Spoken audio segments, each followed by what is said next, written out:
আসসালামু আলাইকুম রহমতুল্লাহ। আশা করি সকলেই ভালো আছেন। বন্ধুরা, শীতের আভাস পাওয়া যাচ্ছে। ২-১ মাসের মধ্যেই প্রচণ্ড শীত শুরু হবে। শীতকালীন সবজি এবং শীতকালীন চারা লাগানোর জন্য আপনারা কোকোপিট তৈরি করতে পারেন। নারিকেলের ছোকা একটি বস্তায় সংগ্রহ করে সেখানে আরও কিছু মাটি দিয়ে আপনারা বেঁধে রাখতে পারেন।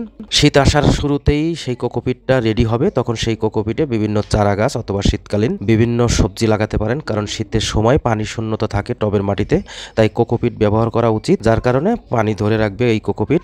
এছাড়া বস্তায় আপনারা পাতা কম্পোস্ট অথবা বিভিন্ন তরকারির খোসা, পেঁয়াজের খোসা, ডিমের খোসা, কলার খোসা এগুলো সংগ্রহ করে সেখানে কিছু চা পাতা দিয়ে বস্তায় এই ৩ ধরনের জৈব সার আপনারা এখন থেকেই তৈরি করতে পারেন, যেটি শীতের দিনে আপনাদের খুবই কাজে লাগবে। শীতের দিনে এই সকল জৈব সার বেশি উপকার করে, বিশেষ করে বিভিন্ন সবজি চাষের ক্ষেত্রে।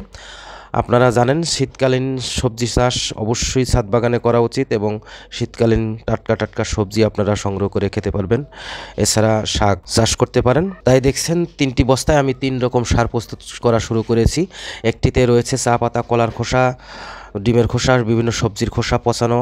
আরেকটি রয়েছে, এটিতে রয়েছে পাতা কম্পোস্ট, বিভিন্ন ছাদে পড়ে থাকা পাতা, এবং সেখানে কিছু মাটি মিক্স করে আমি বেঁধে রেখেছি। এগুলো একসময় পাতা কম্পোস্ট হবে।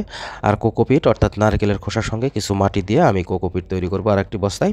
কোকোপিট খুব সহজেই তৈরি হয় এবং এই কোকোপিটের সঙ্গে কিছু মাটি এবং মুরগির বিষটা অথবা কবুতরের বিষটা মিক্স করলে খুব দ্রুত এই কোকোপিট পচে খুব সুন্দর আকারে জৈব সার হয়ে থাকে। দেখছেন পাতা কম্পোস্ট, এগুলো কিন্তু ৪-৫ মাস ধরে পচিয়েছি। এখানে মাটি মিক্স ছিল, সেই জন্য দ্রুত কেঁচো তৈরি হয়ে সেগুলো পাতা কম্পোস্ট আকারে তৈরি হয়েছে। তো বন্ধুরা, আপনার ছাদ বাগানের বিভিন্ন সমস্যার সমাধান আকারে তুলে ধরে আমি ভিডিও তৈরি করে থাকি, তাই আমার চ্যানেলটি এখনও যারা সাবস্ক্রাইব করেনি অবশ্যই সাবস্ক্রাইব করুন। ভিডিওগুলো বেশি বেশি শেয়ার করবেন। ধন্যবাদ।